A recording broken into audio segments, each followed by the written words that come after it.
Aujourd'hui, nous allons voir comment repérer les informations principales dans un texte, et notamment en ce qui concerne la thématique, se raconter, se représenter. Donc déjà, quand on a un texte, on va faire la différence entre le sujet du texte, c'est-à-dire que c'est ce dont on parle, c'est le thème, et l'information principale, qui est ce que l'auteur va dire du sujet. Ensuite, et comme pour n'importe quel texte, on se demandera qui, où, quand, quoi, pourquoi et comment. Et on essaiera de déterminer un peu tout cela au moment de la lecture ou juste après la lecture. Et enfin, on pourra dégager l'idée principale de chaque paragraphe et la reformuler. C'est vrai que ça aide à bien appréhender le texte. J'ai fait une petite carte mentale ici qui pourra être utile et tu peux faire la tienne sur n'importe quelle thématique.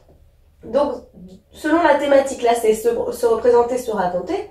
Eh bien, moi, quand j'entends ça, je pense à l'autre, donc à l'idée que moi, je suis unique, qu'il y a peut-être l'idée de solitude, mais qu'en même temps, eh bien, on est tous les mêmes. Là, je pense à des groupes de copains, je pense à un pays, à une nation. Quand j'entends ça, je pense aussi à certaines images, comme le selfie. Là, je vois bien, je me représente. Le portrait, je représente quelqu'un. L'autoportrait, je me représente un tableau. Et au niveau des écrits, il y a des récits, du théâtre et des poèmes. Mais en ce qui concerne les récits, notamment l'autobiographie que l'on a déjà vue. Si cette notion est un peu abstraite, eh bien, je t'invite à regarder la vidéo que l'on a faite sur les textes autobiographiques. Mais aussi l'autofiction.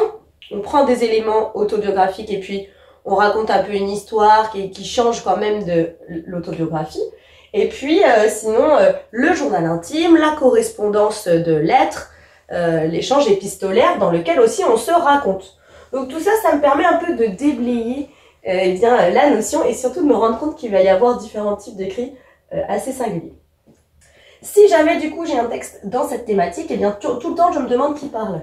Est-ce que l'auteur est le narrateur? Qui sont les personnages et quels sont les liens qui vont les unir? Enfin, je me demande quel est le but de cet écrit.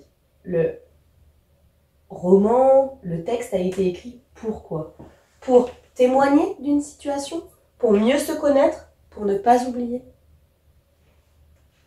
À toi de jouer à présent. J'ai mis au tableau l'extrait d'un texte de Primo Levi qui s'appelle « Si c'est un homme ». Donc déjà, je vais lire le texte. Et brusquement, ce fut le dénouement. La portière s'ouvrit avec fracas. L'obscurité retentit d'ordres hurlés dans une langue étrangère et de ces aboiements barbares naturels aux Allemands quand ils commandent. Nous découvrîmes un large quai, éclairé par des projecteurs. Un peu plus loin, une file de camions. Une dizaine de SS plantés sur leurs jambes écartées. Ils se mirent à interroger certains d'entre nous en les prenant à part, rapidement. Quel âge, en bonne santé ou malade? Et selon la réponse, il nous indiquait deux directions différentes.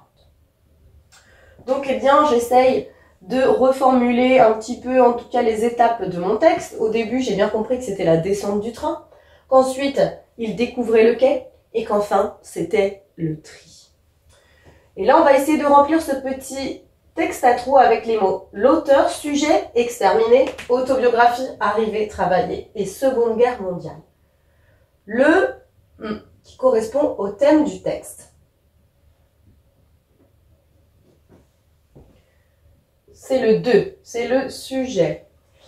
Et donc le sujet du texte, c'est là, donc le thème principal, on va dire. J'ai mis un champ lexical ici comme ordre allemand SS. Donc la Seconde Guerre mondiale, effectivement, c'est ce qu'il y a en toile de fond. Hein. Il s'agit de au camp. C'est l'arrivée au camp. Le narrateur est du texte. C'est l'auteur. Primo Levi est un survivant des camps. Il écrit en 87 parce qu'il a mis du temps à témoigner, c'est normal. Et il relate de manière sociologique tout ce qui lui est arrivé dans le camp. C'est très précis, c'est très poignant. Il était chimiste, il était italien. Et vraiment, c'est un témoignage captivant et essentiel. Si tu peux le lire, lis-le. Vraiment, c'est incroyable. Donc c'est quand on raconte comme ça sa vie, en tout cas des éléments de sa vie, et puis il écrit bien à la première personne, hein, Là, il n'y a pas énormément de marques, mais il y en a un peu, la première personne du pluriel. C'est donc ici une autobiographie. Il raconte le triste sommaire qui était effectué à l'arrivée. Les uns allaient travailler dans le camp, effectivement, les autres étaient exterminés. C'est vraiment dramatique comme texte parce que ça relate une réalité et ça dépasse ce qu'on pouvait parfois s'imaginer. En tout cas, j'espère que c'est plus clair maintenant pour toi et si ce n'est pas le cas, il y a des exercices en ligne que tu peux utiliser pour t'améliorer. J'espère quand même que c'est plus clair. À bientôt. Maintenant que tu as tout compris, entraîne-toi en faisant les exercices ci-dessous.